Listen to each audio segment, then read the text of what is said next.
در ملاقات معاون رئیس شهر خوجند فیروزه نورالله‌زاده، نماینده مقامات اجرایی حکومت دولتی ولایت سوخت و رهبران دانشگاه‌های عالی کسبی ولایت اشتراک و به داوطلبان عاید به امکانیت‌ها و شرایط تحصیل در دانشگاه‌های خود معلومات دادند. از جمله رکتور دانشگاه دولتی حقوق بیزنس و سیاست تاجیکستان پروفسور مومن شریفزاده ضمن برآمد خود افزود که در دانشگاه شرایط برای تحصیل در سطح ضروری براه مانده شده است. قید گردید که دانشگاه دارای شهادتنامه اکریدیتاسیون بین‌المللی بوده، امکانات و شرایط خوب تحصیل با زبان‌های تاجیکی، روسی، انگلیسی و خطایی در اودیتوریا، لابراتوریاهای مجهز و برهوا با استفاده از تکنولوژی‌های اینواسیونی، کتابخانه علمی و الکترونی، بهره برداری از نظام مکمل شبکه‌ای، تکنولوژی‌های اطلاعاتی و تحصیلات فاصله‌ای، مرکزهای کامپیوتری و تستی، آموزش اروپا و زبان‌ها، پارک تکنولوژی، خوابگاه و شرایط خوب فراغت و تعلیم، مشغولیت با اشتراک استادان ورزیده و صاحب تخصص، امکانات ادامه تحصیل در دانشگاه‌های با نفوذ خارجی، کار با برنامه‌های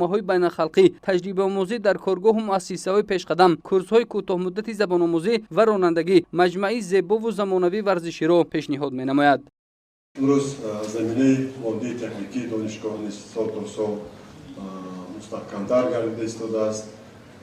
سینخانه‌های زمانوی مجهز با تکنیک و تجهیزاتی که برای در سطح بلند تشکیل نمودن جریان تعلیم در دانشگاه مهیا شده ایستاده است. امروز دانشگاه از 6 فاکولته 29 کافه دارد و 39 اختصاص متخصصان را تیار میکنند.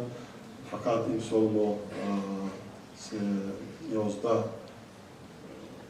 11 اختصاص‌های نو را که برای بازار مهنت ضرور است برای قبول اجازتنامه گرفتیم و در قطار تیار کردن متخصصان در زمینه بکالوریت در دیگر زمینه‌ها نیز، زمینه‌های ماجستراتورا، اسپرانتورا، دکترانتورا، یعنی تمام زمینه‌های تحصیلات در دانشگاه فعالیت می‌کند.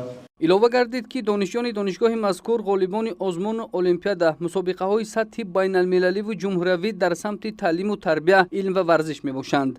یکی از آزمون‌هایی که همه ساله برگزار می‌گردد آزمون دانشجوی سال که از جانب کمیته جوانان ورزش نزدیک حکومت جمهوری تاجیکستان برگزار می‌گردد. دانشگاه دولتی حقوق بیزنس سیاست تاجیکستان در گرفتن جای اول سزاوار گردید که این البته برای ما افتخار است. از بین زیاده از 200,000 نفر دانشجویی که در مؤسسه تحصیلات کسبی تحصیل میکنند